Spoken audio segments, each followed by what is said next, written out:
आज है 15 नवंबर 2024 दिन शुक्रवार। Welcome back to clean news UP. चलिए देखते हैं उत्तर प्रदेश की 25 फटाफट बड़ी खबरों को। यूपी में बस ड्राइवर कंडक्टर्स को 1 करोड़ का बीमा। उत्तर प्रदेश राज्य सड़क परिवहन निगम की ओर से ड्राइवर कंडक्टर्स के लिए नई पॉलिसी लाई जा रही है। निगम प्रशासन की ओर से इसको लेकर योजना तैयार कर ली गई। इसमें ड्राइवर कंडक्टर का 1 करोड़ रुपए का बीमा होगा। बस हादसे या ड्यूटी के दौरान संविदा चालक या परिचालक मृत्यु होने पर परिजनों को 1 करोड़ रुपए दिए जाएंगे। विदेशी संपत्तियों की बिक्री पर मिलेगी 30% की छूट। उत्तर प्रदेश के वाराणसी विकास प्राधिकरण बोर्ड ने साफ किया कि वीडीए संपत्तियों की बिक्री पर 30% की छूट मिलेगी। इससे वीडीए को बड़ा फायदा मिलेगा। इसके अलावा एग्रीमेंट से अलग निर्माण करने के मामले में बिल्डर पर कार्यवाही का फैसला लिया गया। वाराणसी डेवलपमेंट अथॉरिटी की बैठक में तय किया गया कि भवन निर्माण के लिए अगर आप बिल्डर से एग्रीमेंट करते हैं और मानक में किसी प्रकार के उल्लंघन की बात सामने आती है तो बिल्डर भी कार्यवाही के दायरे में आएंगे। नोएडा मेट्रो स्टेशन पर बनेंगे मॉल, आईटी पार्क और होटल। नवंबर के अंत तक टेंडर की प्रक्रिया हो जाएगी शुरू। नोएडा मेट्रो रेल कॉर्पोरेशन ने स्टार्टअप्स को बढ़ावा देने के लिए पॉलिसी में बदलाव किया है। नोएडा ग्रेनो के बीच 21 मेट्रो स्टेशन पर मौजूद कमर्शियल स्पेस को टेंडर के स्थान पर पहले आओ पहले पाओ के आधार पर आवंटित किया जाएगा। इन मेट्रो स्टेशन पर मॉल, आईटी पार्क, दुकानें, शॉपिंग कॉम्प्लेक्स और होटल का मजा ले सकेंगी। राय में सिमटेगी भाजपा, हर सीट पर घटेंगे 25,000 वोट।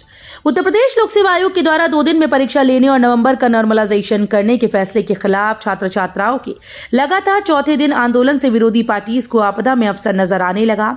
समाजवादी पार्टी अध्यक्ष और पूर्व मुख्यमंत्री अखिलेश यादव ने इस प्रदर्शन के आधार पर एक नया गणित लगाकर बताया कि भारतीय जनता पार्टी की यूपी की हर सीट पर 25,000 वोट घट जाएंगे। बंद मिलों की जमीन पर टेक्सटाइल या आईटी पार्क बनाने की कवायद। कानपुर में नेशनल टेक्सटाइल कॉर्पोरेशन और ब्रिटिश इंडिया कॉर्पोरेशन के 366 एकड़ जमीन पर आने वाले समय में आईटी या टेक्सटाइल पार्क बन सकता है। इसके लिए केंद्र और प्रदेश सरकार की संयुक्त टीम ने अध्ययन शुरू कर दिया। कपड़ा मंत्रालय व प्रदेश सरकार के उच्च अधिकारियों की ये टीम जल्दी शहर आकर स्थिति का आकलन करेगी। सरकार के दखल के बाद समिति का गठन, विभिन्न पहलुओं पर करेगी जांच। उत्तर प्रदेश लोक सेवा आयोग ने यूपीपीएससी की परीक्षा 1 दिन में कराने के लिए छात्रों की मांग ने आगामी पीसीएस परीक्षा 2024 को 1 ही दिन में आयोजित करने का फैसला लिया है।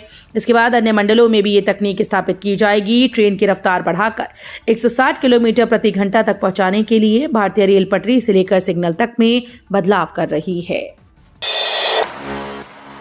स्मार्ट मीटर में आ रही दिक्कतों का किया जाएगा समाधान, अब लगाए जाएंगे चेक मीटर। उत्तर प्रदेश में उपभोक्ताओं के घरों में लगाए जा रहे स्मार्ट प्रीपेड मीटर से जुड़ी आशंकाओं के समाधान के लिए भारत सरकार के द्वारा तय किए गए 5% चेक मीटर लगाने के मानकों का पालन किया जाएगा। केंद्रीय ऊर्जा मंत्री मनोहर लाल ने गुरुवार को होटल सेंट्रम में मीडिया से बातचीत में ये भरोसा दिलाया। लखनऊ की सबसे शानदार 4 लेन सड़क बनने का रास्ता साफ। लखनऊ को एक सिरे से दूसरे सिरे के बीच जोड़ने वाली शानदार ग्रीन कॉरिडोर परियोजना पार्ट 3 के अंतर्गत पिपरा घाट से शहीद पथ के बीच बंधा हुआ 4 लेन सड़क के निर्माण का रास्ता साफ हो गया। इसके लिए रक्षा मंत्रालय ने छावनी क्षेत्र की 21.81 हेक्टेयर भूमि एलडीए को देने के लिए अनुमति प्रदान की है। कृषि भारत मेला 2024 को लखनऊ में जुटेंगे 1 लाख किसान। 15 से 18 नवंबर तक होगा आयोजन। 15 से 18 नवंबर तक उत्तर प्रदेश में पहली बार कृषि भारत मेला का आयोजन होगा। प्रदेश में कृषि और पशुपालन क्षेत्र में नई तकनीकों को बढ़ावा देने और उत्पादन को बढ़ावा देने के लिए आयोजित होने जा रहे इस 4 दिवसीय मेले का शुक्रवार को राजधानी के वृंदावन योजना मैदान में सीएम योगी के हाथों शुभारंभ होगा। इसमें प्रदेश भर के करीब 1 लाख किसानों के जुटने का अनुमान लगाया जा रहा है। खैर, उपचुनाव में राजनीतिक दलों के लिए एजेंट बनाने को कहा गया। 20 नवंबर को पड़ेंगे वोट। खैर, उपचुनाव के लिए राजनीतिक दलों से अपने एजेंट नामित करने के लिए कहा गया है। यहां 20 नवंबर को मतदान और 23 नवंबर को मतगणना होनी है। लगातार पार्टीज के नेता चुनाव प्रचार के लिए जनसभा को संबोधित कर रहे हैं। अलीगढ़ के एडीएम प्रशासन पंकज कुमार ने सभी राजनीतिक दलों के प्रतिनिधियों से अपने अपने एजेंट्स के नाम नामित करने को कहा। सीएम योगी सख्त, जमीन पैमाइश पर खेल बर्दाश्त नहीं, मौजूदा और पूर्व डीएम को नोटिस। उत्तर प्रदेश के लखीमपुर खीरी में जमीन पैमाइश मामले में नियुक्त विभाग ने डीएम दुर्गा शक्ति नागपाल और पूर्व डीएम महेंद्र बहादुर सिंह को नोटिस दिया है। राज्य सरकार ने दोनों अधिकारियों से पर्यवेक्षीय शिथिलता और लापरवाही को लेकर स्पष्टीकरण मांगा। मामले में इससे पहले एक आईएएस और 3 पीसीएस अधिकारियों पर गाज गिर चुकी है। नमो घाट पर पर्यटकों को रिझा रहा 75 फीट का नमस्ते। देव दीपावली पर उपराष्ट्रपति करेंगे उद्घाटन। उदयगामी भगवान भास्कर का अभिवादन करता नमो घाट का 75 फीट ऊंचा नमस्ते स्कल्पचर पर्यटकों को लुभा रहा है। देव दीपावली के अवसर पर उपराष्ट्रपति नमो घाट को जनता को समर्पित करेंगे। सुबह बनारस का लुत्फ अब पर्यटक विश्व स्तरीय सुविधाओं वाले खूबसूरत नमो घाट से भी ले सकेंगे। लखनऊ में चारबाग और आलमबाग बस स्टेशन नहीं हटेंगे, परिवहन की बैठक ये निर्णय भी। लखनऊ शहर को जाम से निजात दिलाने के लिए अपर मुख्य सचिव परिवहन की अध्यक्षता में हुई बैठक में बस स्टेशन को शहर से बाहर बनाए जाने का मुद्दा छाया रहा। बैठक में इस बात पर सहमति बनी कि चारबाग और आलमबाग बस स्टेशन को शहर के बीच से नहीं हटाया जाएगा। कैसरबाग बस अड्डे को बाहर ले जाने पर सहमति नहीं बन सकी। प्रतिमाह मिलेंगे 5,000, यूपी के 7 जिलों के युवाओं को मिल रहा मौका। प्रधानमंत्री इंटर्नशिप योजना के अंतर्गत युवाओं के पंजीकरण शुरू हो चुके हैं। इसमें उत्तर प्रदेश में कुल 8,506 युवाओं को विभिन्न कंपनीज में इंटर्नशिप के लिए नियुक्ति मिलेगी। प्रधानमंत्री इंटर्नशिप योजना के अंतर्गत 5 वर्ष में 500 कंपनीज में 1 करोड़ युवाओं को इंटर्नशिप का अवसर मिलेगा। नोएडा ग्रेनो के नए एक्सप्रेसवे का प्रस्ताव केंद्र के पास भेजा गया। नोएडा ग्रेटर नोएडा के बीच मौजूदा एक्सप्रेसवे के समानांतर नए एक्सप्रेसवे की हलचल एक बार फिर से तेज हो गई। यूपी सरकार ने इस एक्सप्रेसवे का प्रस्ताव केंद्र को भेज दिया। ये प्रस्ताव नोएडा प्राधिकरण की तरफ से शासन को भेजा गया था। प्राधिकरण की मांग है कि यमुना पुष्टा के साथ नेशनल हाईवे का दर्जा दिलवाकर नया एक्सप्रेसवे बनवाया जाए। इस प्रस्ताव पर केंद्र फैसला लेगा। अगर नेशनल हाईवे का दर्जा नहीं मिलता तो स्टेट हाईवे का विकल्प अभी शेष है। एक दिन में होगी आरओ परीक्षा, बैकफुट पर यूपीपीएससी। यूपी में आरओ परीक्षा पर जारी विवाद के बीच छात्रों की जीत हुई। यूपीपीएससी ने आरओ परीक्षा पर छात्रों की मांग मान ली। 2 पालियों में परीक्षा कराने का फैसला वापस ले लिया। परीक्षा अब एक ही शिफ्ट में होगी। परीक्षा का नया कार्यक्रम जारी किया जाएगा। इसके लिए समिति बनेगी। आयोग जल्दी इसकी अधिसूचना जारी करेगी। प्रतियोगी छात्र अपनी मांग को लेकर पिछले कुछ दिनों से प्रयागराज में धरना दे रहे थे। साउथ अफ्रीका के खिलाफ सीरीज जीतने उतरेगी टीम इंडिया। भारतीय क्रिकेट टीम साउथ अफ्रीका में कमाल का प्रदर्शन कर रही है। 4 मैचेस की T20 सीरीज में भारत 2-1 से आगे है। इसका मतलब है कि अब सीरीज नहीं हार सकती। पहले मैच को सूर्य कुमार यादव की टीम ने 61 रनों से आसानी से जीत लिया। इसके बाद दूसरे मैच में साउथ अफ्रीका को 3 विकेट की रोमांचक जीत मिली। तीसरे मैच में भारत ने दमदार वापसी करते हुए 11 रनों से जीत हासिल की। आर्मी, वायुसेना और नौसेना के इन कर्मियों के लिए बोनस की घोषणा। रक्षा मंत्रालय ने भारतीय सेना, वायुसेना और नौसेना के पात्र रक्षा नागरिकों कर्मचारियों के लिए बोनस की घोषणा की है। इसके तहत 40 दिन के वेतन का भुगतान किया जाएगा। इस बोनस को उत्पादकता से जुड़ा बोनस कहा जाता है।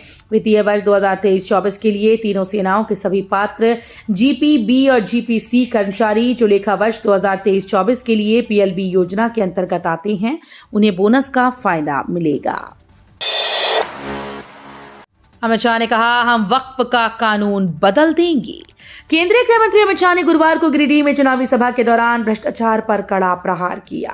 कांग्रेस सांसद और आलमगीर आलम के घर के मिले पैसों पर कहा कि चिंता मत करो, कमल फूल की सरकार ला दो। इन भ्रष्टाचारियों से एक एक पाई लेकर हम झारखंड की तिजोरी में डालने का काम करेंगे और हम वक्फ का कानून बदल देंगे।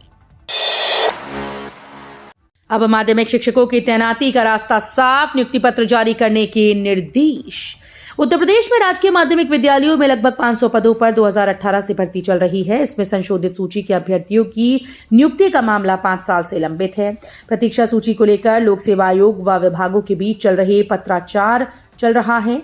इस बीच अब शासन ने चयनित अभ्यर्थियों की ऑनलाइन विकल्प लेकर ऑनलाइन ही नियुक्ति पत्र जारी करने के निर्देश दिए। श्री कृष्ण जन्मभूमि के पक्षकार को पाकिस्तान से मिली धमकी, एसटीएफ और एटीएस को दिए जांच के निर्देश।